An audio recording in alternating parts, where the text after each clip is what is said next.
எதிர்பார்த்த ஆலோசனையை கர்த்தர் இன்றைக்கு உங்களுக்கு தரப்போகிறார். வாசிக்கலாமா? உபாகமம் 28ஆம் அதிகாரம் 8வது வசனத்தை நாம் வாசித்து செபித்து கர்த்தருடைய வார்த்தைக்குள்ளாய் கடந்து போகலாம். கர்த்தர் உன் களஞ்சியங்களிலும் நீ கையிடும் எல்லா வேளைகளிலும் உனக்கு ஆசீர்வாதம் கட்டளையிடுவார். நாம் ஜெபிப்போம். நல்ல தகப்பனே, நாங்கள் உமக்கு நன்றி செலுத்துகிறோம் அப்பா. அருமையான இந்த தகப்பனே, பகல் வேளையிலே ஆராதனை நாளிலே என் தேவன் இன்றைக்கு எங்கள் பிள்ளைகள் ஆண்டவரே கையிட்டு செய்கிற வேலை, தொழில், வியாபாரம், விவசாயம், மிருக ஜீவன்களின் வளர்ப்பு, இவைகளில் காணப்படுகிற தொய்வுகளை நீக்கி ஆண்டவரே நாங்கள் வளர்ந்து விருத்தியடைந்து எங்கள் மூலமாய் அநேகர் ஆசீர்வதிக்கப்படுகிற ஒரு நிலைக்கு எங்கள் குடும்பம் ஆசீர்வாதமாய், எங்களுடைய சொந்த பந்தங்கள் அதன் நிமித்தம் ஆசீர்வாதமாய், என் மூலமாய் என்னுடைய வேலையாட்கள், என்னோடு செய்கிற பணிபுரிகிறவர்கள் எல்லாரும் ஆசீர்வாதமாய் இருக்கத்தக்கதாய் கர்த்தருடைய வார்த்தை ஆண்டவரே இன்றைக்கு உம்முடைய பிள்ளைகளுக்காய் கடந்து வருகிறதுக்காக உமக்கு ஸ்தோத்திரம்ப்பா. ஆண்டவரே பிள்ளைகள் எதிர்பார்த்திருக்கிற அந்த முடிவுகளை, அந்த கர்த்தாவை ஆலோசனைகளை நீங்கள் இன்றைக்கு தரப்போகிறீங்க. உமக்கு ஸ்தோத்திரம் செலுத்துகிறோம். இயேசுவின் மூலம் ஜெபிக்கிறோம் நல்ல பிதாவே. ஆமேன், ஆமேன். அல்லேலூயா, அல்லேலூயா. தேவன் நமக்கு மிகவும் நல்லவர். அல்லேலூயா. நீங்கள் நிறைய பேர் இந்த காரியங்களை மனதிலே நினைத்ததினாலே தேவன் இன்றைக்கு உங்களோடு கூட இந்த வார்த்தைகளை பேசுகிறார். நான் எவ்வளவோ வேலை செய்கிறேன், நான் எவ்வளோ இந்த வியாபாரத்துக்காக பிரயாசப்படுறேன், என் தொழில் முன்னேற்றம் அடையணும்னு நான் பிரயாசப்படுறேன், என்னுடைய விவசாயம் ஆசீர்வதிக்கப்படணும்னு நான் பிரயாசப்படுறேன், என்னுடைய மிருக ஜீவன்கள் ஆசீர்வாதமாக இருக்கணும்னு பிரயாசப்படுறேன். ஆனால் அதெல்லாம் என்னுடைய வாழ்க்கையில் என்னவாக முடிகிறது என்றால் தோல்வியாக முடிகிறதே. இதற்கு நான் என்ன செய்வது என்று நினைத்த நீங்கள் உங்கள் நினைவுகளினாலே தேவன் இந்த வார்த்தையை எனக்கு கொடுத்து அனுப்பியிருக்கிறார். அல்லேலூயா. தேவன் மெய்யாகவே நம்முடைய மன விருப்பத்தை நிறைவேற்றுகிறவர். உபாகமம் 28ஆம் அதிகாரத்தினுடைய 8வது வசனத்தை தான் நாம் வாசித்தோம். இந்த 28ஆம் அதிகாரம் முழுவதும் தேவ ஜனமாகிய நாம் தேவனுக்கு கீழ்ப்படியும் போது 28ஆம் அதிகாரத்தில் 14 வசனங்கள் வரையிலும் நீங்கள் வாசிச்சிங்கன்னா அங்கே 7 விதமான ஆசீர்வாதங்களை என்ன பண்ணியிருக்கிறார் என்றால் மோசே எழுதியிருக்கிறார்.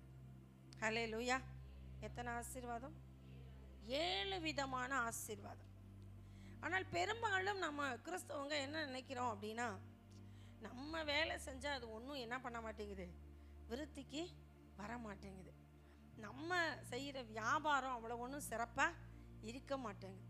நம்ம செய்கிற தொழில் நமக்கு எப்படி இருக்க மாட்டேங்குது, ஒரு வளர்ச்சியை போய் எட்ட முடிய மாட்டேங்குது அப்படின்னு நம்ம நினைக்கிறோம். ஆனால் இந்த உபாகமம் 28:1-14 வரையிலும் ஆண்டவர் நமக்கு 7 விதமான ஆசீர்வாதங்களை தந்திருக்கிறார். என்னென்ன ஆசீர்வாதம் அப்படின்னு சொன்னால் உங்களுக்கு டைப் போட முடியுமா?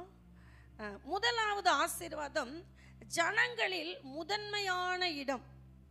ஜனத்தில் யாரு? நம்ம முதன்மையான இடம். எல்லா ஜாதிகளை காட்டிலும் நாம் தான் ஜனத்தின் மேன்மை. அதாவது ஜனத்தில் எல்லா ஜாதிகளை பார்க்கிலும் தேவ பிள்ளைகள் தான் எப்படி இருக்கணும்னு தேவன் நினைக்கிறார்னா மேன்மையாக இருக்கணும்னு நினைக்கிறார்.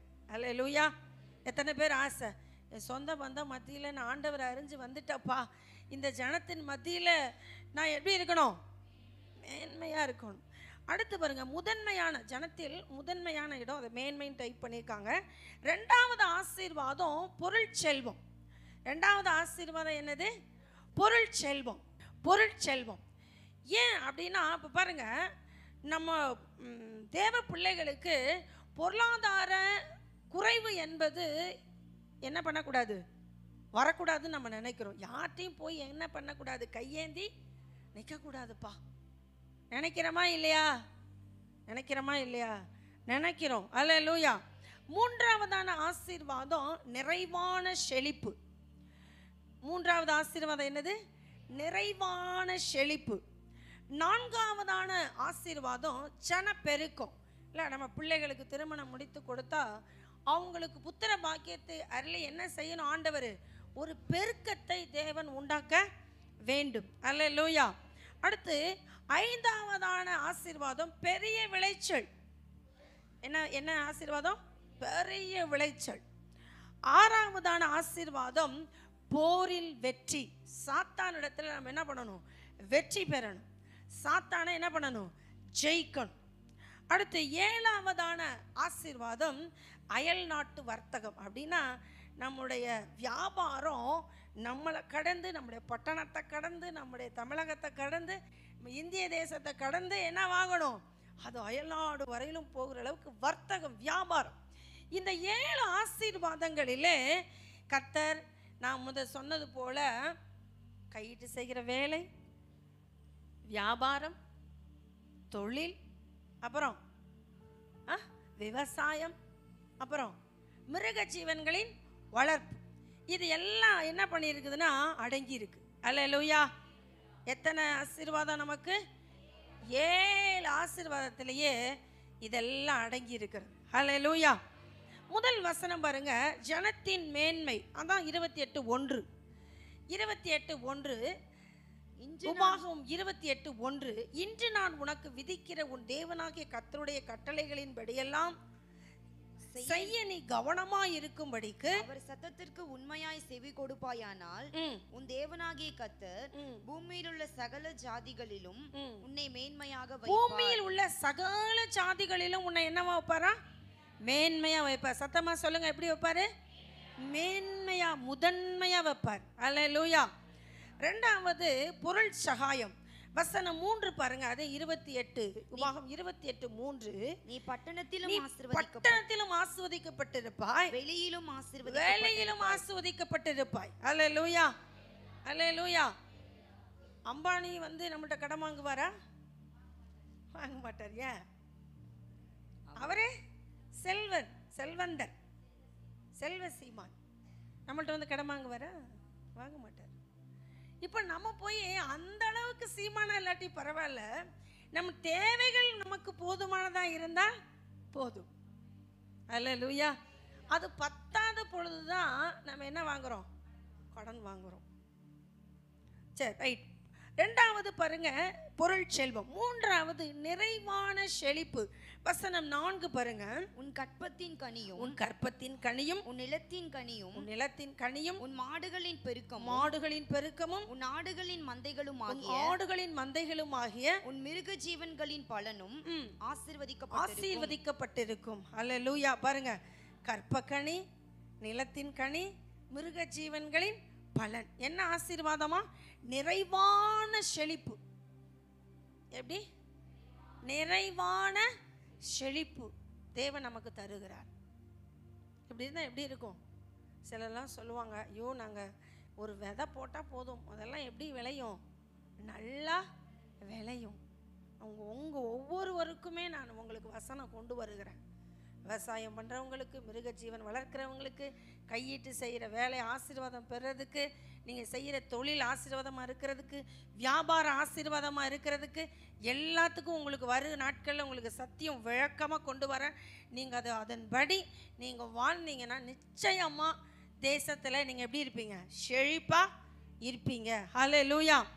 அடுத்து பாருங்கள், நிறைவான செழிப்பு. அடுத்து 4வது பாருங்கள், ஜனப்பெருக்கம். வசனம் 11 பாருங்களேன். வசனம் 11, 28ஆம் அதிகாரம் 11ஆம் வசனம். உனக்கு கொடுப்பேன் என்று கர்த்தர் உன் பிதாக்களுக்கு ஆணையிட்ட தேசத்தில் கர்த்தர் உன் கற்பத்தின் கனியிலும் உன் மிருக ஜீவன்களின் பலனிலும் உன் நிலத்தின் கனியிலும் உனக்கு பரிபூரண நன்மை உண்டாக கட்டளையிடுவார். ஜனப்பெருக்கம். இந்த மூன்றிலும் என்ன நன்மைனா? பரிபூரண நன்மை. என்ன நன்மை? பரிபூரண நன்மை.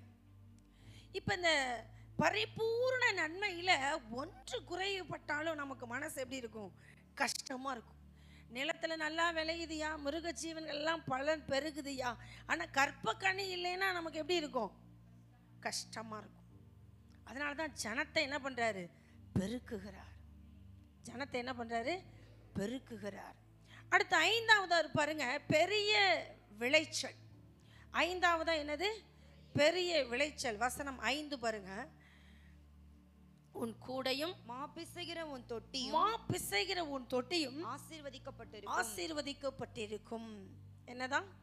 பெரிய விளைச்சல். நீங்க நல்ல விளைந்திருக்கிற, நான் என்னுடைய சிறு வயதில் எனக்கு தெரியும், அந்த விளைந்திருந்த அந்த கதிர்கள் கொண்டு வந்து வீட்டில் கொட்டி வைத்திருக்கிற அந்த நாட்களில் அதையெல்லாம் ஒரு பொருட்டாவே நம்ம என்ன பண்ண மாட்டோம், நினைக்க மாட்டோம்.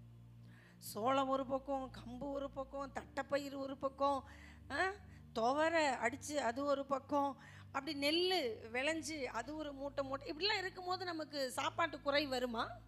வராது.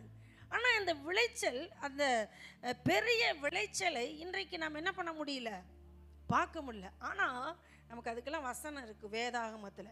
என்ன பண்ணால் அப்படி விளையுங்கிறதுக்கு தேவன் நமக்கு வாக்கு தத்தங்களை, வார்த்தைகளையும் வச்சிருக்கிறார். நம்ம இது இப்போ இன்ட்ரோடக்ஷன் தான் பார்க்குறோம். பெரிய விளைச்சல். அடுத்து 6 பாருங்க, போரில் வெற்றி. அப்படின்னா நமக்கு எதிரியாக எழும்புகிற எல்லாரையும் கர்த்தர் என்ன பண்ணுவார், சந்திச்சிடுவார். 7, 8 பாருங்க. உனக்கு விரோதமாய் எழும்பும் உன் சத்துருக்களை கர்த்தர் உனக்கு முன்பாக முறியடிக்கப்படும்படி ஒப்பு கொடுப்பார். ஒரு வழியாய் உனக்கு எதிராக புறப்பட்டு வருவார்கள், 7 வழியாய் உனக்கு முன்பாக ஓடி போவார்கள். 7 வழியாய் உனக்கு முன்பாக ஓடி போவார்கள். நீங்க தோற்று போக மாட்டீங்க. உங்களை எதிர்த்தவங்க என்ன ஆயிடுவாங்க, தோற்று போயிடுவாங்க. சொல்லுங்க நல்ல சத்தமா, உங்களை எதிர்த்தவர்கள் தோற்று போயிடுவாங்க. அடுத்து பாருங்க, வர்த்தகம், அயல் நாட்டு வர்த்தகம். வசனம் 12 பாருங்க. ஏற்ற காலத்திலே உன் தேசத்தில் மழை பொழியவும் நீ கையிட்டு செய்யும் வேலைகளெல்லாம் ஆசீர்வதிக்கவும் கர்த்தர் உனக்கு தமது நல்ல பொக்கிஷ சாலையாகிய வானத்தை திறப்பார். நீ அநேகம் ஜாதிகளுக்கு கடன் கொடுப்பாய், நீயோ கடன் வாங்காதிருப்பாய். ஆமா, வியாபாரம் வர்த்தகம் பண்றவங்களுக்கு பாருங்க, கையில பணம் புழங்கிட்டே இருக்கும். பார்த்துருக்கிறீங்களா? நான் அதனால தான் நிறைய பேர்த்துக்கு சொல்லுவேன், வியாபாரம் பண்ணுங்க, இந்த பண தர்த்தனி என்ன பண்ணிடும், உங்களை விட்டு போயிடும் அப்படின்னு சொல்லி தருவேன். வியாபாரம் செய்யுங்க. அழைப்பு ஊழியத்துக்கென்று நீங்கள் அழைக்கப்பட்டிருந்தால் நீங்கள் அழைப்புக்கு இணங்கி ஊழியத்துக்கு வாங்க. இல்லைன்னா உங்களுக்காக தேவன் நியமித்த தொழில் என்ன என்று கண்டுபிடித்து அதை நீங்கள் செய்ய வேண்டியது உங்கள் வேலை. அல்லேலூயா, அல்லேலூயா.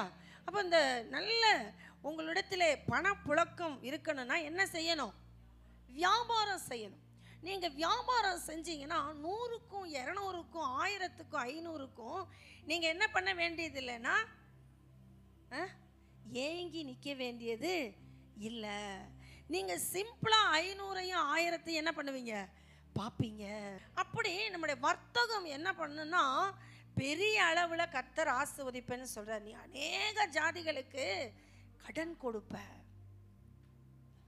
இந்த 7 விதமான ஆசீர்வாதங்களை உபாகம் 28ல் நம்ம என்ன பண்ணுகிறோம், பார்க்கிறோம்.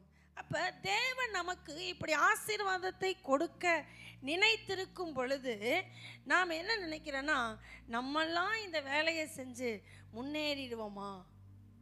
நிறைய பேர்த்துடைய நினைவு அதுதான். நான் போய் இதை செஞ்சு முன்னேறிடுவேனா? என்ன கர்த்தர் கனம் பண்ணி ஆசீர்வதிச்சிடுவாரா? நான் இதில் பெரிய விருத்தியை காண முடியுமா அப்படின்னு நம்ம நிறைய பேர் நினைக்கிறோம். இப்படிப்பட்ட நினைவே நம்மளை தரித்திரத்துக்கு நேராக உட்கார வச்சிருக்கு. ஹல்லேலூயா. தேவன் என்ன நினைக்கிறாரு, தேவன் என்ன உங்களுக்கு தர்றாருங்கிறத நீங்களும் நானும் தெரிஞ்சிருந்தா நிச்சயமா நம்ம ஒரு பெரிய நிலைக்கு என்ன பண்ணிடுவோம், வந்துடுவோம். ஃபர்ஸ்ட் முதல் தேவன் நமக்கு என்ன தருகிறார் அப்படின்னா, நாம் சம்பாதிப்பதற்கான பலனை தருகிறார். ஃபர்ஸ்ட் என்ன தருகிறார், சம்பாதிப்பதற்கான பலனை தேவன் தருகிறார். வாசிக்கலாம். உபாகமம் 8:18. உன் தேவனாகிய கர்த்தரை நினைப்பாயாக அவரே உன் பிதாக்களுக்கு ஆணையிட்டு கொடுத்த தம்முடைய உடன்படிக்கை உறுதிப்படுத்தும்படி இந்நாளில் உனக்கு உண்டாயிருக்கிறது போல ஐஸ்வரியத்தை சம்பாதிக்கிறதற்கான பலனை உனக்கு கொடுக்கிறவர். போதும். ஐஸ்வர்யத்தை சம்பாதிப்பதற்கான பலனை உனக்கு கொடுக்கிறவர். முதலாவது தேவன் நீங்கள் என்ன தொழில் செய்தாலும், நீங்கள் என்ன வேலை செய்தாலும், நீங்கள் என்ன வியாபாரம் செய்தாலும், நீங்கள் என்ன விவசாயம் செய்தாலும், நீங்கள் என்ன மிருகஜீவன்களை வளர்த்தாலும் உங்களுக்கு பலன் தந்து உங்களை ஆசீர்வதிக்கிறவர் உங்கள் தேவனாகிய கர்த்தர். எப்பொழுதுமே நீங்கள் ஒருவேளை அப்படி ஒரு பலன் தந்திருப்பார்னா என் பலன் என்று நீங்கள் நினைச்சிடக்கூடாது. அது யார் பலன்? கர்த்தர் நமக்கு கொடுத்த பலன். கர்த்தர் நமக்கு கொடுத்த பலன். நேற்று ஹேமா சொன்னா, ஐயோ நீங்கள் எப்படித்தான் 1 மணி நேரம் பாடுறீங்களோ எனக்கு தெரியல. 2 பாட்டை பாடி முடிக்கிறதுக்குள்ள எனக்கு அடிவயிறெல்லாம் என்ன ஆயிடுச்சு, வலி வந்துருச்சு அப்படின்னு நான் சொன்னேன். இந்த மாதிரி வலியெல்லாம் சகிச்சு ஆராதனையில் மூச்சு விடாமல் பாடித்தான் உங்களை எல்லாம் நாங்கள் என்ன பண்ணுறோம், நடத்துகிறோம். இது 1 நாள் 2 நாள் இல்லை, 20 வருஷமா 22 வருஷமா என்ன பண்ணுறோம், செய்கிறோம். இன்னைக்காவது மைக்கு கொஞ்சம் குவாலிட்டியாக கொடுத்துருக்குறாங்க. அந்த வீட்டிலலாம் மைக்கே இல்லாத ஆராதனை பண்ணும்போது கூட எங்கள் சத்தம் என்னவா இருக்கணும், உயர இருக்கணும். அப்படி தான் நாங்கள் பாடணும். 20 வருஷம் நாங்களாம் பாடி பாடி எங்கள் தொண்டையெல்லாம் கிழித்து தைச்சி விட்டுருக்கிறாரு ஆண்டவர் அப்படின்னு சொன்னேன். அல்லேலூயா. இது என் பலனா? இது யார் பலன்? கர்த்தர் பலன். அல்லேலூயா, அல்லேலூயா. முதலாவது அவர் என்ன தருகிறார்? நல்லா சத்தமா சொல்லுங்க. பலன் தருகிறார். 2வது அவர் துணை நிற்கிறார். பாருங்க, அங்கே அந்த உசிய ராஜா ஜெயிப்பதற்கு, வெல்லுவதற்கு அங்கே வசனம் சொல்லுகிறது. யார் யார? பெலிஸ்தர், கூர்பாகாலிலே குடியிருக்கிற அரபியர், மெகுனியர், இவர்களை எல்லாம் வெல்ல தேவனே அவனுக்கு துணை நின்றார். அது போலதான் நாம் எல்லாருக்குமே நாம் செய்கிறதான வேலைக்கு, தொழிலுக்கு, வியாபாரத்துக்கு, விவசாயத்துக்கு, மிருகஜீவன்களுடைய வளர்ப்புக்கு கர்த்தர் என்ன செய்கிறார்? துணை நிற்கிறார். நல்லா சொல்லுங்க. அவர் துணையா நமக்கு நிக்கலைன்னா நமக்கு என்ன வராதுன்னா வெற்றி வராது. 2வது நம்ம புரியணும், கர்த்தர் நமக்கு என்ன இருக்கிறாரு? துணை நிற்கிறார். ஹல்லேலூயா, ஹல்லேலூயா. மூன்றாவது என்ன அப்படின்னு சொன்னா, அவரே நமக்கு அனுகூலங்களை தருகிறார். அதுக்கு உங்களுக்கு விளக்கம் சொல்றேன். அனுகூலமான காரியத்தை செய்கிறார். அதே நாம் 2 நாளாகும் 26:15 பாருங்க. கோபுரங்கள் மேலும் அலங்க கோடிகள் மேலும் நின்று அம்புகளையும் பெரிய கற்களையும் பிரயோகிக்கிறதற்கு நிபுணரான தொழிலாளிகள் கற்பித்த எந்திரங்களையும் அவன் எருசலேமில் உண்டாக்கினான். அப்படியே அவன் கீர்த்தி வெகு தூரம் பரம்பிச்சு. அவன் பலப்படு மட்டும் ஆச்சரியமாய் அவனுக்கு அனுகூலம் உண்டாயிற்று. அவன் பலப்படு மட்டும், சொல்லுங்க, அவன் பலப்படு மட்டும் ஆச்சரியமாய் அவனுக்கு அனுகூலம் உண்டாயிற்று. அந்த உசிய ராஜா ஜெயிப்பதற்கு அவனுக்கு நிபுணரான தொழிலாளிகள் உண்டு பண்ணின அந்த கற்பித்த யந்திரங்களை எருசலேமில் வைத்து அவன் அந்த யுத்தத்தை ஜெயிப்பதற்கு அவரே கர்த்தரே என்ன பண்ணுகிறார் என்றால் அனுகூலங்களை ஏற்படுத்துகிறார். அல்லேலூயா, அல்லேலூயா. நீங்கள் தொழில் செய்வதற்கு, நீங்கள் வேலை செய்வதற்கு, நீங்கள் அந்த ஸ்தானத்தில் நிலைத்திருப்பதற்கு, வியாபாரத்தில் செழிப்பாக இருப்பதற்கு, நீங்கள் கையிட்டு செய்கிற வேலையை கர்த்தர், விவசாயத்தை ஆசீர்வதிப்பதற்கு, மிருக ஜீவன்களை வளர்ப்பதற்கு கர்த்தரே உங்களுக்கு என்னவா இருக்கிறார்? அனுகூலமாக இருக்கிறார். அனுகூலம்னா என்ன தெரியுமா? தேவ தயவும் மனுஷ தயவும் கலந்தது தான் அனுகூலம். சத்தமா சொல்லுங்க. தேவ தயவும் மனுஷ தயவும் கலந்தது தான் அனுகூலம். அல்லேலூயா, அல்லேலூயா. அந்த அனுகூலத்தை கர்த்தர் உசிய ராஜாவுக்கு கர்த்தர் என்ன பண்ணியிருந்தாராம்? ஏற்படுத்தி இருந்தார். எது மட்டும்? பலப்படு மட்டும். சிலருக்கு வியாபாரம் பண்ணுங்க, ஒரு தொழில் செய்ய ஆரம்பிங்கன்னா அவங்களுக்கு ஆரம்பிக்கும் போது பயங்கர பயம் இருக்கும். ஐயோ, இது எப்படி போய் முடிக்கிறது, இது எப்படி போய் செய்யறது?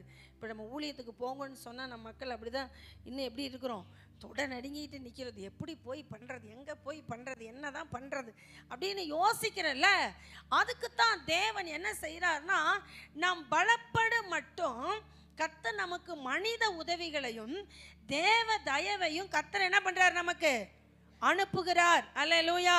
அனுகூலம்னா என்ன அப்படின்னா, சாலமோன் ஞானி சொல்றார், இதைத்தான் சாலமோன் ஞானியும் சொல்லுகிறார், கிருபையும் சத்தியமும். என்ன நீதிமொழிகள் 3:3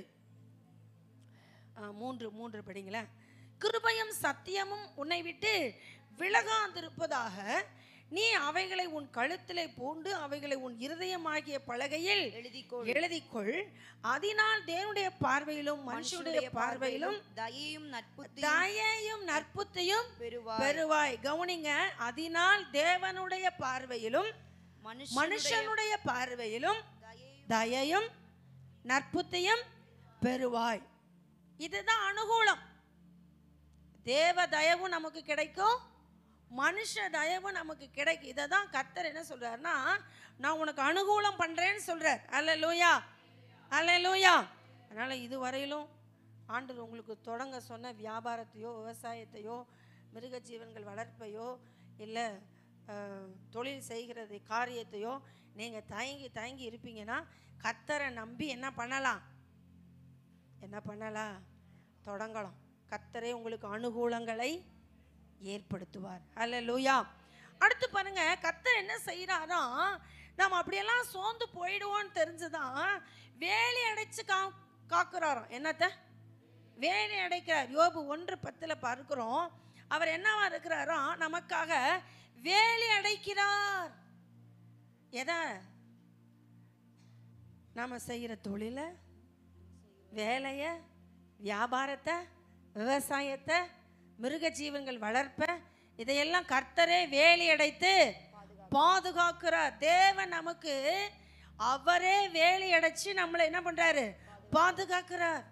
அல்லேலூயா, அல்லேலூயா. அவர் பாதுகாப்பு இல்லைன்னா நம்மளால மேன்மை அடைய முடியாது. அல்லேலூயா. வாசிங்க 1:10. நீ அவனையும் அவன் வீட்டையும் அவனுக்கு உண்டான எல்லாவற்றையும் சுற்றி வேலி அடைக்கவில்லையோ? அவன் கைகளின் கிரியையை ஆசீர்வதித்து அவனுடைய சம்பத்து தேசத்தில் பெருகிற்று. அல்லேலூயா. சாத்தான் சொல்றான் தேவனிடத்துல, எப்படி அவன் பெரியவனானா தெரியுமா, நீர் அவனையும் அவனுக்கு உண்டான எல்லாவற்றையும் வேலி அடைக்கவில்லையோ? எல்லாத்துக்கும் நீங்க சேஃப்டி போட்டு வச்சிருக்கிறீங்க, அவன் ஆசீர்வாதமா இல்லாம எப்படி இருப்பான்? இந்த அறிவு பிசாசுக்கு இருக்குது, நமக்கு இருக்குதா அப்படின்னு கேட்டாதான் நமக்கு சந்தேகமா சொல்லுவோம். கொஞ்சம் கம்மியா தாங்க இருக்குது. சாத்தான் சொல்றான், அவன் தேசத்துல பெருகி அவனுடைய புகழ்ச்சியை குறித்து யோபுல 1:1 வாசிக்கிறோம். ஊத் தேசத்திலே கிழக்கத்திய புத்திரரில் அவன் எப்படி இருந்தானா, பெரியவனா இருக்கிறான். எப்படி இருக்கிறான்? பெரியவனா இருக்கிறான், பேர் பெற்ற மனுஷனா இருக்கிறான். யாரு? யோபு. ஏன்? கர்த்தர் அவனையும் அவனுக்கு உண்டான எல்லாவற்றையும் வேலி அடைத்தார். அல்லேலூயா. கர்த்தர் நம்மளை அப்படி வேலி அடைச்சு வச்சிருக்கிறதுனால தான் நம்ம உயர்வடைகிறோம். அல்லேலூயா, அல்லேலூயா. இதெல்லாம் தேவன் நமக்கு வச்சிருக்கிற ஆசீர்வாதம். ஆனால் நமக்கு அது என்ன பண்றது இல்லை, புரிகிறது இல்லை. 4வதா பார்த்தோம், அவர் நமக்கு என்ன பண்றாரா, வேலி அடைத்து பாதுகாக்கிறார். ஐந்தாவதாக என்ன செய்யறாராம், நாளாகமம் 1 கடைசி வசனத்தில் கடைசி வார்த்தையாக நம்ம வாசிக்கிறோம். அவர் எவரையும் மேன்மைப்படுத்தவும் பலப்படுத்தவும் அவருடைய கரத்தினால் ஆகும். மேன்மைப்படுத்துவாராம். நம்மளை என்ன பண்ணுவாரா, மேன்மைப்படுத்துவார். நீங்க பாருங்க, நீங்க எவ்வளவு நான் சில நேரங்களில் இந்த சந்தைக்கு போயிருப்பேன். அவங்களுக்கு அந்த அந்த கணக்கை கூட கூட்டி சரியாக என்ன பண்ணனா சொல்ல தெரியாது. எத்தனை காய்கறி விற்கிறாங்களோ அந்த கணக்கை கூட அவங்களால கூட்டி கரெக்டாக சொல்ல தெரியாது. ஆனால் அவங்களுக்கு நிறைய வியாபாரம் ஆகும். நான் நினைப்பேன், அம்மா நீங்கள் இப்படி வியாபாரம் பண்ணினீங்கன்னா உங்களுக்கு எப்படிமா லாபம் கிடைக்கணும், நான் அந்த பணத்தை அவர்களுக்கு திரும்ப கொடுத்துட்டு வருவேன்.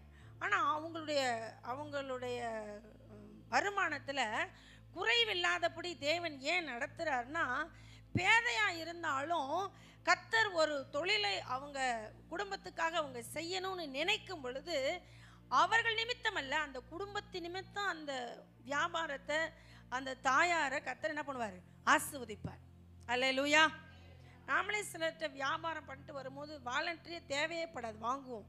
ஏன் தெரியுமா? ஒரு வயசானவங்க ஒருத்தவங்க வியாபாரம் பண்ணிட்டு வந்தாங்கன்னா அந்த பொருளை வாங்குகிறோம். ஏன்னா அவங்கள்ட்ட அந்த பொருள் வியாபாரம் ஆனால் அவங்களுக்கு ஒரு சந்தோஷம் இல்லை, அப்படின்னு நம்ம வாங்குகிறோம். புரியுதுங்களா உங்களுக்கு? அப்போது தேவன் அறிவே இல்லைங்க, அவங்களுக்கு புத்தியே இல்லைங்க, அவங்களுக்கு ஞானமே இல்லைங்க அப்படின்னா கூட கர்த்தர் அவரையும் என்ன பண்ணுவாரா? மேன்மைப்படுத்துவார். அல்லேலூயா, அல்லேலூயா. இந்த மனுஷன் எப்படித்தான் பெரிய ஆளானு தெரியல, இவனுக்கு புத்தியே இல்லை அப்படின்னு நம்ம சொல்லுவோம். ஆனால் கர்த்தர் என்னவா வச்சிருப்பாரு? மேன்மைப்படுத்தி வைப்பார். அல்லேலூயா. 5 காரியங்களை தேவனுடைய சுபாவமாய் நம்மளை ஆசீர்வதிக்கிற நம்முடைய ஆண்டவருடைய சுபாவத்தில் 5ஐ நாம் பார்க்கிறோம். முதலாவது, அவர் என்ன தருகிறார்? பலன் கொடுக்கிறார். இரண்டாவதாக அவர் துணை நிற்கிறார். மூன்றாவதாக அவர் அனுகூலமாயிருக்கிறார். நான்காவதாக அவர் வேலி அடைக்கிறார். ஐந்தாவதாக அவர் மேன்மைப்படுத்துகிறார். இதை நம்ம புரிஞ்சிட்டோம்னா நிச்சயமா நம்ம என்ன பண்ணுவோம்? தொழில் செய்ய, வேலை செய்ய, வியாபாரம் செய்ய, விவசாயம் செய்ய, மிருக ஜீவன்களை வளர்க்க ஒரு நாள் நம்ம என்ன பண்ண மாட்டோம்னா பயப்படவே மாட்டோம். பயப்பட மாட்டேன்னு சொல்றவங்கலாம் நல்ல சத்தமா. இப்போ தேவன் நமக்கு இப்படி இருக்கிறார் என்ற சத்தியத்தை விளங்கிக்கிட்டோம். அல்லேலூயா. நிறைய இருக்குது, நான் உங்களுக்கு கொஞ்சம் தான் கொடுத்தேன். நாம் என்ன செய்யணும்? இப்போ நிறைய பேர் கேள்வி தானே, சரி ரைட்டு, நான் என்ன செஞ்சா இதெல்லாம் சக்சஸாக இருக்க முடியும்? அல்லேலூயா. இயேசு சொல்றாரு, நான் சொன்ன இந்த உபதேசத்தை கேட்டு, நான் சொன்ன இந்த வார்த்தைகளை கேட்டு இவைகளின்படி செய்கிறவன் எவனோ அவனை கண்மலையின் மேல் தன் வீட்டை கட்டின புத்தியுள்ள மனுஷனுக்கு ஒப்பிடுவேன்னு சொல்றார். அல்லேலூயா. நான் சொல்லுகிறது எல்லாமே உங்களுக்கு வேதாகமத்தில் இருந்துதான் சத்தியத்தை உங்களுக்கு எடுத்து சொல்லுகிறேன். ஜீசஸ் சொல்றார், என்னுடைய வேதத்திலிருந்து நீ ஒரு வார்த்தையை உங்களுக்கு வாக்குத்தத்தமாக ரிசீவ் பண்ணி வாங்கிக்கிட்டு நீ நின்னா நீங்களும் நானும் ஒரு நாள் வெட்கப்படவே மாட்டோன்னு ஜீசஸ் நமக்கு வாக்கு சொல்லுகிறார். அல்லேலூயா, அல்லேலூயா. அவர் சொல்றாரு, நான் சொல்லிய இந்த வார்த்தைகளை கேட்டு இவைகளின்படி செய்கிறவன் எவனோ அவனே கண்மலையின் மேல் தன் வீட்டை கட்டின புத்தியுள்ள மனுஷனுக்கு ஒப்பிடுவேன். அல்லேலூயா, அல்லேலூயா. அப்ப நாம என்ன செய்யணும்? முதலாவது நாம என்ன செய்யணும்? மத்தேயு 6ஆம் அதிகாரம் 33வது வசனம். ஆகையால் முதலாவது தேவனுடைய ராஜ்யத்தையும் அவருடைய நீதியையும் தேடுங்கள். அப்பொழுது இவைகள் எல்லாம் உங்களுக்கு கூட கொடுக்கப்படும். அல்லேலூயா. ஃபர்ஸ்ட், நீங்கள் முதலாவது காலையில எழும்பின உடனே நீங்கள் முதலாவது யாரை தேடணும்னா கர்த்தரை. சத்தமா சொல்லுங்க. என்ன செய்றவங்க? நீங்க எந்த வேலை செய்யறவங்களா இருந்தாலும் சரி, காலையில் எழுந்த உடனே நீங்க யாரை தேடணும்? கர்த்தரை தேடணும். அப்பா ஜீசஸ், இயேசுவே அப்படின்னு நீங்க முதல்ல எழுந்த உடனே யாரை கூப்பிடணும்? சத்தமா சொல்லுங்க. தேவனை கூப்பிடணும், ஜீசஸை கூப்பிடணும். ஜீசஸ் சொல்லித்தராரு, முதலாவது தேவனுடைய ராஜ்யத்தையும் அவருடைய நீதியையும் தேடுங்கள், அப்பொழுது இவைகள் எல்லாம் உங்களுக்கு கம்மியாக கொடுப்பேன்னு சொல்றாரா? கூட கொடுப்பேன்னு சொல்றாரா? கூட கொடுக்கப்படும் சொல்றவங்களாம் சொல்லுங்க பார்க்கலாம். அல்லேலூயா. கூட கொடுக்கப்படும் சொல்லுங்க. கூட கொடுக்கப்படும், கூடையா கொடுக்கப்படும். அல்லேலூயா. ஃபர்ஸ்ட், நீங்கள் இப்படி ஒரு தொழிலையோ வியாபாரத்தையோ விவசாயத்தையோ மிருகஜீவனுடைய வளர்ப்பையோ நீங்கள் ஆரம்பிக்கிறவர்களாக இருப்பீங்கன்னா நீங்கள் காலையில் எழும்பின உடனே நீங்கள் யாரை தேடணும்னா இயேசுவை தேட வேண்டும். அல்லேலூயா. தேவனை தேட வேண்டும். எத்தனை பேர் இதுவரையிலும் செய்யறீங்க? இனிமே தான் செய்ய போறேன் அப்படிங்கிறவங்க வெரி குட், செய்யுங்க. உங்க வியாபாரம், உங்க தொழில், உங்க விவசாயம், உங்க மிருக ஜீவன்கள் வளர்ப்பு, கையிடும் எல்லா வேலையிலும் கர்த்தர் உங்களுக்கு என்ன தருவார்? ஆசீர்வாதம் தருவார். எனக்கு தெரிஞ்ச நல்ல ஒரு கவர்மெண்ட் எம்ப்ளாய், அவங்க எப்படி தேவனை தேடினாங்களோ தெரில, ஆனால் அவங்க வேலையிலேருந்து பாதியிலேருந்தே அவங்க என்ன ஆயிட்டாங்க? வேலையை விட்டு வெளியேறி வர வேண்டிய சூழ்நிலைக்கு அவங்க தள்ளப்பட்டாங்க. காரணம் என்னது? கர்த்தரை தேடாது. கர்த்தரை அறியாமல் இருந்தால் பரவாயில்ல, கர்த்தரை அறிஞ்சவங்கள தான் நான் சொல்கிறேன். ஹல்லேலூயா. முதலாவது நாம் தேவனை என்ன பண்ணணும்? தேடணும். ஹல்லேலூயா. அதனால தான் தேவன் நம்முடைய காரியத்தை வாய்க்க பண்ணுவார். முதல்ல நீங்கள் கர்த்தரை தேடணும். நல்ல மைண்டில் எழுதி வச்சுக்கிட்டு போங்க. காலையில் எந்திரிச்ச உடனே ஒரு பாட்டு பாடி ஒரு ஜெபம் பண்ணி தேவனை என்ன பண்ணிடணும்? தேடி விட வேண்டும். அல்லேலூயா. 2 நாளாகும் 26:5 உசிய ராஜாவை குறித்து எழுதப்பட்டிருக்கிறது. தேவனுடைய தரிசனங்களில் புத்திமானாய் இருந்த சகரியாவின் நாட்களிலே தேவனை தேட மனதியங்கி இருந்தான். அவன் கர்த்தரை தேடின நாட்களில் தேவன் அவன் காரியத்தை வாய்க்க செய்தார். அவன் கர்த்தரை தேடின நாட்களில் தேவன் அவன் காரியத்தை வாய்க்க செய்தார். அவன் கர்த்தரை தேடின நாட்களில் தேவன் அவன் காரியத்தை வாய்க்க செய்தார். நல்லா சத்தமா சொல்லுங்க, வாய்க்க செய்தார். சத்தமா சொல்லுங்க. கணவன் ஜெபிக்க முடியல, மனைவி அன்னைக்கு ஜெபம் பண்ணிருங்க. மனைவி ஜெபிக்க முடியல, கணவன் என்ன பண்ணுங்க? ஜெபம் பண்ணிருங்க. அல்லேலூயா. நம்ம கதை என்னன்னா, எழுப்பிவிடலைன்னா நம்மளும் சேர்ந்து தூங்கிடுறது. நான் சொல்லி தருவேன். எங்கள் வீடுகளில் நான் சொல்கிறது, ஒரு நாள் கூட நீங்கள் ஜெபிக்காமல் என்ன பண்ணக்கூடாது? இருக்கக்கூடாது.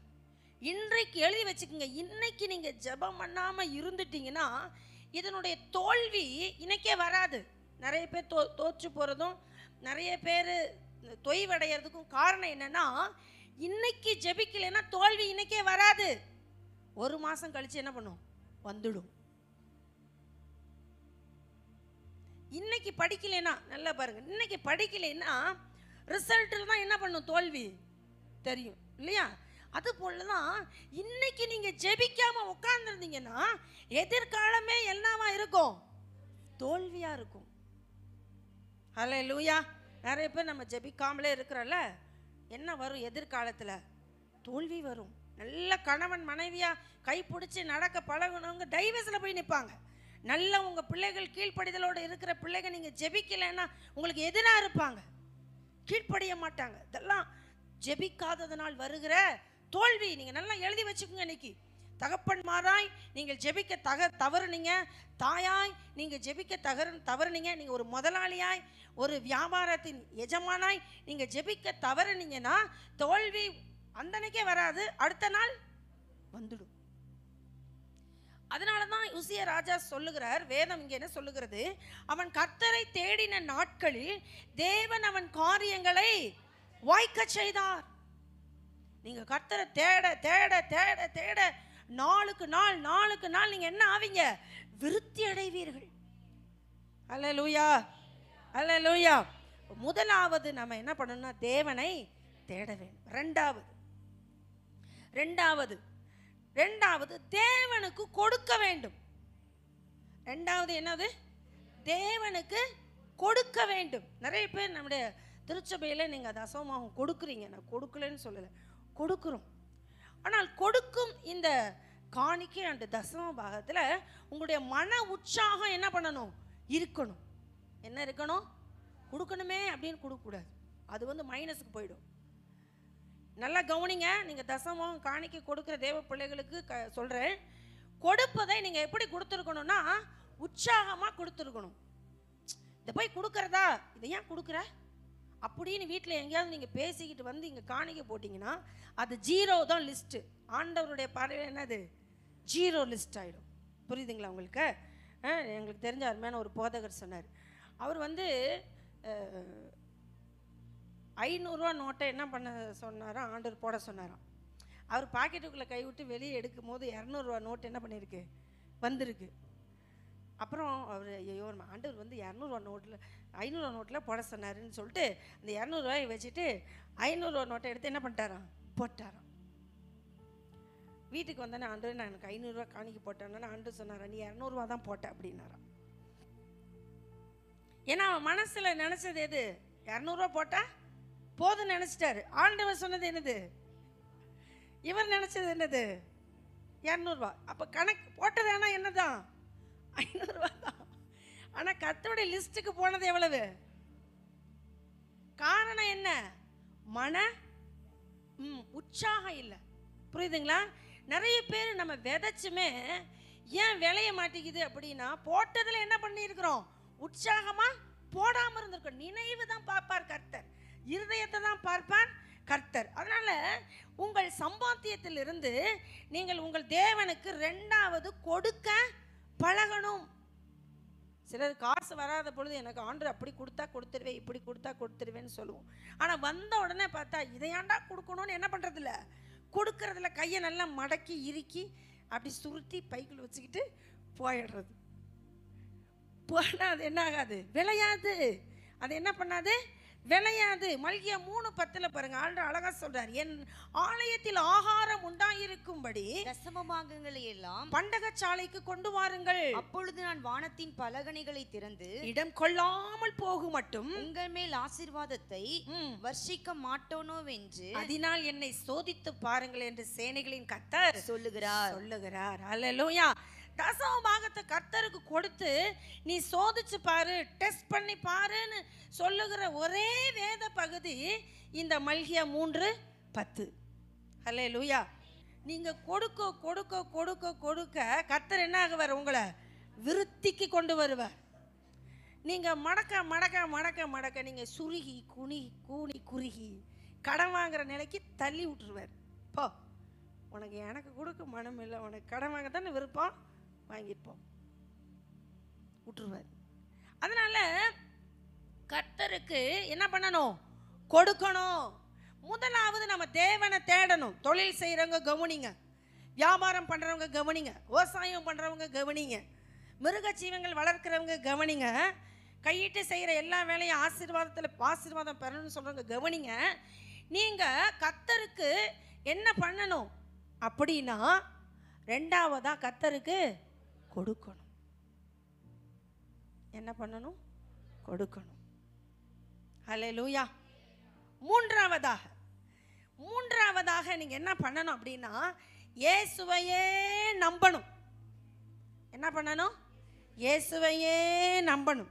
2 ராஜாக்கள் 18:5 அவன் இஸ்ரவேலின் தேவனாகிய கர்த்தர் மேல் வைத்த நம்பிக்கையிலே அவனுக்கு பின்னும் அவனுக்கு முன்னும் இருந்த யூதாவின் ராஜாக்களில் எல்லாம் அவனை போல் ஒருவனும் இருந்ததில்லை.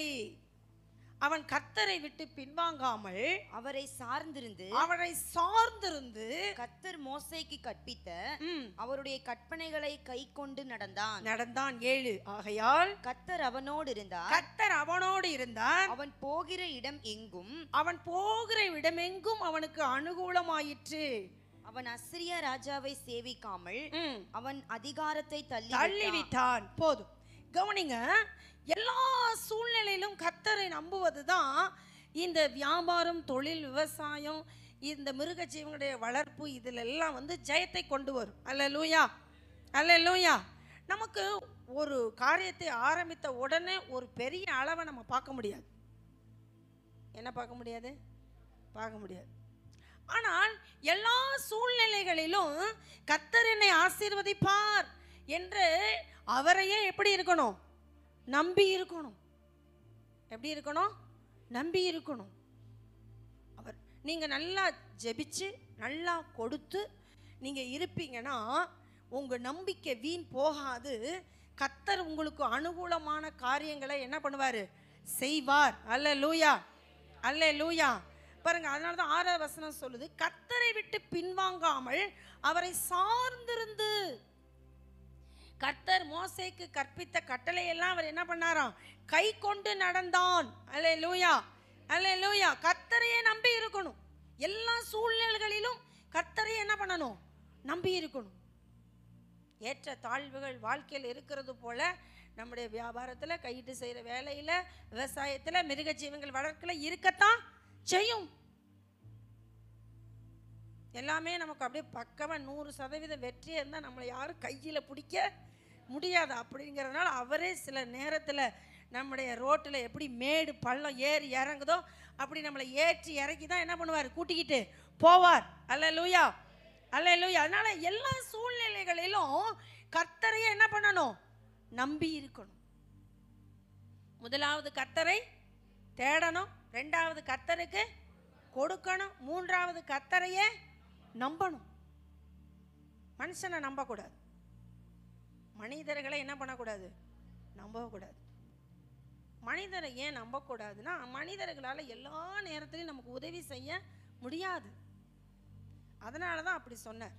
அதனால் யாரையுமே நான் நம்ப மாட்டேன்னு சொல்லக்கூடாது. புரியுதுங்களா உங்களுக்கு?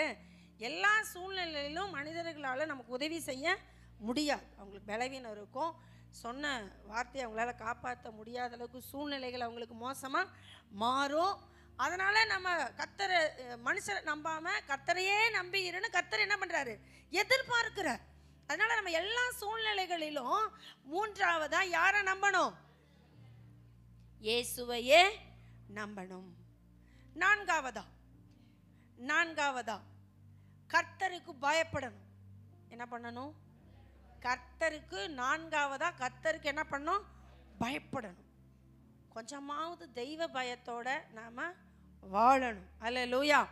சங்கீதம் 25 அதில் 12வது வசனம் 13-14 வேதம் சொல்லுகிறது, கர்த்தருக்கு பயப்படுகிற மனுஷன் எவனோ அவனுக்கு தாம் தெரிந்து கொள்ளும் வழியை போதிப்பார். அவன் ஆத்துமா நன்மையில் தங்கும். அவன் சந்ததி பூமியை சுதந்தரித்துக் கொள்ளும். கர்த்தருடைய ரகசியம் அவருக்கு பயந்தவரிடத்தில் இருக்கிறது. அவர்களுக்கு தம்முடைய உடன்படிக்கையை தெரியப்படுத்துவார். ஹல்லேலூயா. கர்த்தருக்கு பயந்து நடந்தா அடுத்த லெவல், அடுத்த ஸ்தானம், அடுத்த உயர்வுக்கு வழி வாசல் என்ன பண்ணும், திறக்கும். அல்லேலூயா. நம்ம என்ன பண்ணோம்னா இருக்கிற வாசலையே அடைச்சிட்டு எங்களால் ஒன்றுமே முடியல, இதெல்லாம் ஆண்டவருக்கு சித்தம் இல்லை அப்படின்னு ஒரு டைலாகை எழுதிட்டு நம்ம என்ன பண்ணுறோம்னா வாசலை என்ன பண்ணிடுறோம், அடைச்சிடுறோம். அதல்ல, ஆண்டவர் என்ன சொல்றாரு, நீ எனக்கு பயந்தே நடப்ப. எப்பொழுதும் ஆண்டவருக்கு எப்படி இருக்கணும், பிள்ளையாவே இருந்துடணும். அவர் சொன்னால் அதை கேட்குற அளவுக்கு நம்ம என்ன பண்ணணும், பயந்து வாழ்ந்துடணும். இப்படி வேணாலும் வாழலாம். ஆனால் கர்த்தருக்கு பயந்து வாழ்கிறவருடைய வாழ்க்கையில் புதிய வாசலை கர்த்தர் என்ன பண்ணுவார், திறப்பார். அல்லேலூயா. அதனால தான் வசனம் சொல்லுது, கர்த்தருக்கு பயப்படுகிற மனுஷன் எவனோ அவனுக்கு தாம் தெரிந்து கொள்ளும் வழியை போதிப்பார். அல்லேலூயா.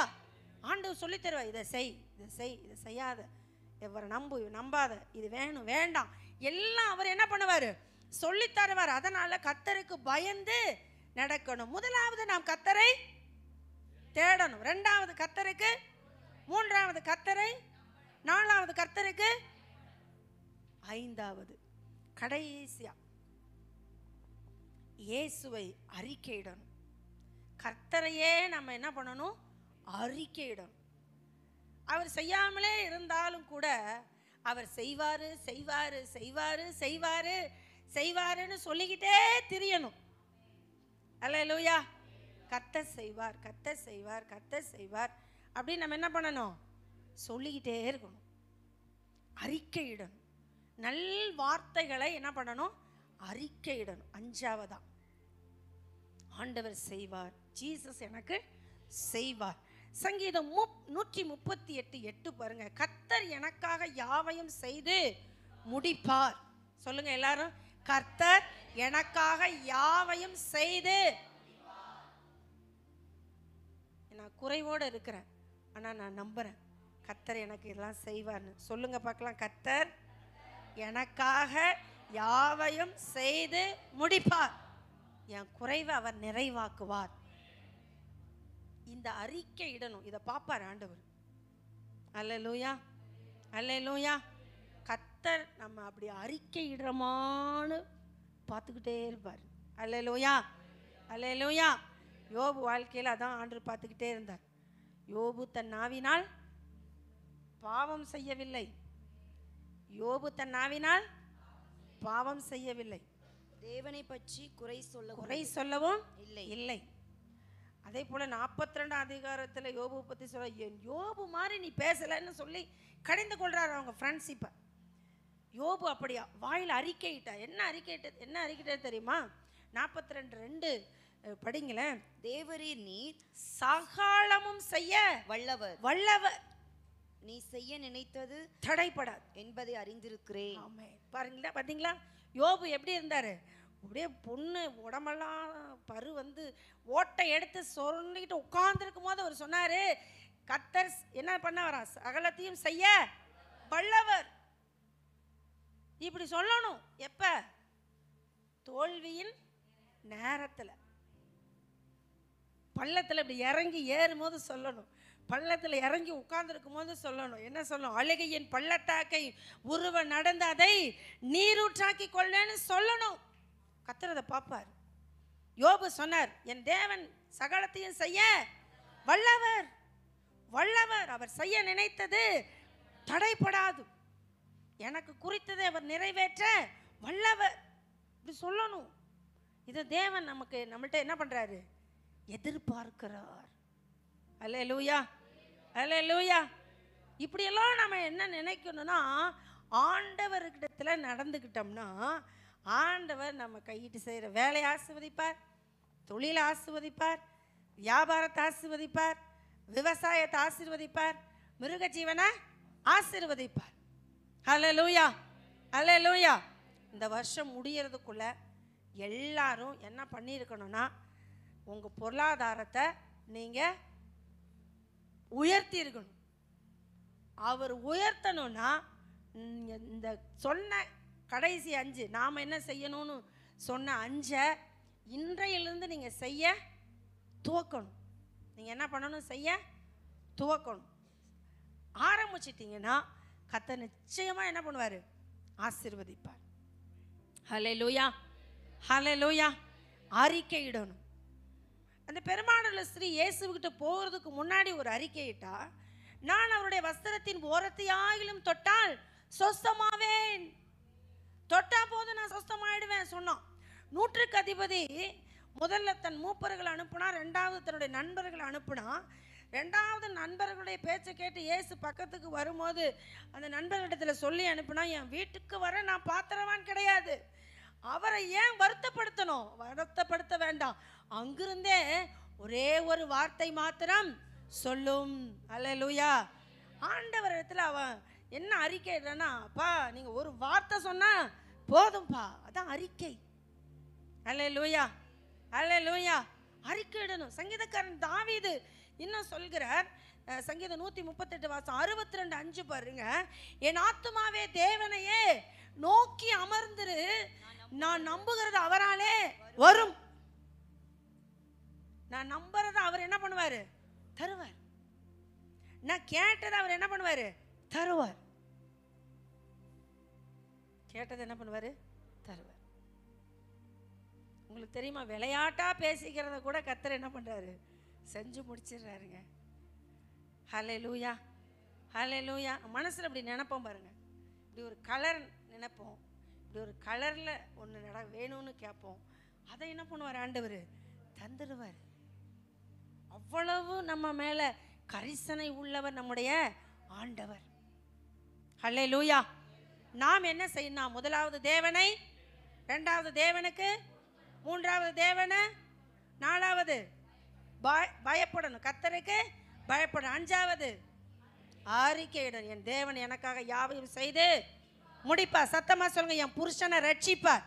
என் தேவன் என் புருஷனை ரட்சிப்பார். என் தேவன் என் பிள்ளைய வாழ வைப்பார். என் தேவன் என் பிள்ளையின் படிப்பை ஆசீர்வதிப்பார். என் பிள்ளையினுடைய எதிர்காலத்தை ஆசீர்வதிப்பார். என் பிள்ளைய ரட்சிப்பார். அப்படின்னு நீங்க என்ன பண்ணணும்? அறிக்கையிடணும். அந்த அறிக்கையை ஆண்டவருடைய இருதயத்தை என்ன பண்ணிரும்? குளிர பண்ணிரும். என்ன பண்ணிரும்? குளிர பண்ணிரும். அந்த ஐஸ்வர்யவான் அந்த 100க்கு அதிபதிக்கு ஜீசஸ் என்ன சொன்னார்னா, எனக்கு பின் செல்லுகிற இஸ்ரவேலுக்குள்ளும் நான் இப்படிப்பட்ட விசுவாசத்தை காணவில்லைன்னு சொன்னார். அறிக்கை. அப்படி நம்ம என்ன பண்ணணும்? ஆண்டவரை அறிக்கை பண்ணி அவரை ஐஸ் வச்சு வாழணும். எங்கத்த போய் சர்ச்சுக்கு போய் என்னத்தை பண்ணி என்ன ஜெபம் பண்ணி என்ன நடந்துச்சு அப்படின்னு நீங்க பேசுனீங்கன்னா உங்க பக்கத்துல யார் நிக்கிறா? சாத்தான். அப்படி சொல்லக்கூடாது, இப்படி சொல்லணும். ஜீசஸை பார்த்தும் பிசாசை பார்த்தும். அழுகையின் பள்ளத்தாக்கை உருவ நடந்து 85 இருக்கு, சங்கீதம் 85. அழுகையின் பள்ளத்தாக்கை உருவ நடந்து அதை என்ன பண்ணுவேன்? நீரூற்றாக்கி. என்ன பிரச்சனை வரட்டும், நஷ்டமே வரட்டும், கப்பலே கவலட்டும், என்ன சொல்லணும் அப்படின்னா 84:6 அழுகையின் பள்ளத்தாக்கை உருவ நடந்து அதை நீரூற்றாக்கி கொள்ளுகிறார்கள். மலையும் குளங்களை நிரப்பும். அழுகையின் பள்ளத்தாக்குக்கே நம்மளை அப்படி ஒரு நிலையில நம்மளை தள்ளி விட்டா கூட சொல்லணும், அதை நீரூற்றாக என் கர்த்தர் மாற்றுவார். இப்ப இருக்கிற இந்த பிரச்சனை இப்படியே இருக்க போறதில்லை, இது மாறும், இது மாறும். நான் நம்புகிறது அவராலே வரும். கர்த்தர் எனக்காக யாவையும் செய்து முடிப்பார் அப்படின்னு என்ன பண்ணணும்? அறிக்கையிடணும். ஹல்லேலூயா, ஹல்லேலூயா. தேவன் முதலாவது நமக்கு என்ன தருகிறார்? பலன் கொடுக்கிறார். என்ன கொடுக்கிறார்? பலன் கொடுக்கிறார். இரண்டாவது என்ன கொடுக்கிறார்? துணை நிற்கிறார். இரண்டாவது அவரே என்ன பண்றார்? துணை நிற்கிறார். மூன்றாவது அவர் நமக்கு அனுகூலமாய் இருக்கிறார். நான்காவதாக வேலி அடைக்கிறார். ஐந்தாவதாக மேன்மைப்படுத்துகிறார். நாம் தேவனுக்கு என்ன செய்ய வேண்டும்? முதலாவது தேவனை தேட வேண்டும். இரண்டாவது தேவனுக்கு, மூன்றாவது தேவனை, நான்காவது பயப்பட, அஞ்சாவது அறிக்கையிட. நிச்சயமா நம்முடைய தேவன் வரும் நாட்களில் நம் கையிட்டு செய்கிற வேலை, தொழில், வியாபாரம், விவசாயம், மிருக ஜீவன்கள் வளர்ப்பு எல்லாவற்றையும் நான் உங்களுக்கு சொல்லித் தருவேன். ஒவ்வொரு வாரமும் 2 தலைப்பில் உங்களுக்கு சொல்லித்தரேன். தேவன் நமக்கு உதவி செய்வார். தேவன் அதை உங்களுக்கு சொல்லிக் கொடுக்கும்படி சொல்லி இருக்கிறார். இந்த வசனங்களை நான் கொண்டு வருவேன். தேவன் நம்மளை என்ன பண்ண போகிறார்? ஆசீர்வதித்து உயர்த்த போகிறார். நம்ம எல்லாரும் முழங்கால் படியிடுவோம். கேட்ட சத்தியத்தின் பிரகாரமே எங்கள் பிள்ளைகள் முதலாவது தேவனை தேடட்ட ஆண்டவர், தேவனுக்கு கொடுக்கட்ட ஆண்டவர், தேவனை நம்பட்ட ஆண்டவர். ஆண்டவரே, தேவன் நமக்கு தகப்பனே அப்பா செய்வார் என்று அறிக்கை செய்யட்ட ஆண்டவர், அறிக்கை செய்யட்ட ஆண்டவர். நன்றி ஆண்டவர். பயப்பட்டு அப்பா பயந்து ஜீவிக்கட்ட ஆண்டவர். நன்றி அப்பா, நன்றி அப்பா. இப்படிப்பட்ட நல்ல ஆசீர்வாதங்களை பெற்றுக்கொள்ள கூடாதபடி எங்களிடத்திலே தடையாய் நிற்கிற காரியங்கள் விலகட்ட ஆண்டவர், விலகட்ட ஆண்டவர். கர்த்தாவே உமக்கு நன்றி அப்பா. எங்களை நேசிக்கிற எங்கள் நல்ல தகப்பனே, ஆஸ்வதிக்கப்பட்ட இந்த நாளிலே உமக்கு நாங்கள் துதி ஸ்தோத்திரங்களை ஏறெடுக்கிறப்பா. எங்கள் பிள்ளைகளுடைய வாழ்க்கையில் ஒரு செழிப்பை, மேன்மையை, ஆசீர்வாதத்தை, பொருளாதாரத்தை கர்த்தர் கட்டளையிடுகிறதுக்காக நன்றி செலுத்துகிறப்பா. தடைகள் உங்கள் நாமத்தினால நீங்கட்ட ஆண்டவர். என் தேவன் சகலத்தையும் செய்ய வல்லவர் என்று யோபு சொன்னது போல அன்றே நான் இன்றைக்கு அறிக்கை பண்ணுகிறேன் ஐயா. என் தேவன் என் சபைக்குள்ள, நீங்க கொடுத்ததான இந்த சபைக்குள்ள நீ சகலத்தையும் செய்ய வல்லவராய் இருக்கிறீர் ஆண்டவர். ஒன்றும் இல்லாமையிலிருந்து நீர் உருவாக்குகிறவர் அப்பா. அவாந்தர வெளியில் ஆறுகளை உண்டாக்குகிறவர் அப்பா. வறண்ட நிலத்திலிருந்து நீரூற்றை உண்டாக்குகிறவர் அப்பா. எங்கள் பிள்ளைகளுக்குள்ள ஒரு புதிய நீரூற்று உண்டாகட்டாண்டவர். செழிப்பு, சமாதானம், ஐஸ்வர்யம் அப்பா, கம்பீரம் உண்டாகட்டாண்டவர். எங்க பிள்ளைகளை நீங்க கனம் பண்ணுகிறதுக்காக ஸ்தோத்திரம். நல்ல சுகம், நல்ல பலன், நல்ல ஆரோக்கியம், அன்றை கிருபை, வரம், அன்றை வல்லமை எல்லாம் தந்து நீங்க நிறைவாய் நடத்துவீராக, நடத்துவீராக. என் தேவனுடைய கரத்துல முற்றிலும் தாழ்த்துகிறையா. வந்திருக்கிற பெரியோர் சிறியோர் எல்லாரையும் கர்த்தர் நீர் ஆசீர்வதிங்க, ஆசீர்வதிங்க. தடைகள் இயேசுவின் நாமத்துல நீங்கட்டாண்டவர். ஒவ்வொருவருடைய மன விருப்பத்தையும் நீர் நிறைவேற்றுவீரா. கர்த்தர் அப்படி செய்யறதுக்காய் நன்றி ஐயா. ஆசீர்வதிங்க. துதி கன மகிமையெல்லாம் உமக்கே செலுத்துகிறோம். இயேசுவின் மூலம் ஜெபிக்கிறோம் நல்ல பிதாவே, ஆமென். என் ஆத்துமாவே ஸ்தோத்திரி, என் முழு உலமே என் ஆத்துமாவே கர்த்தர் செய்த சகல உபகாரங்களையும்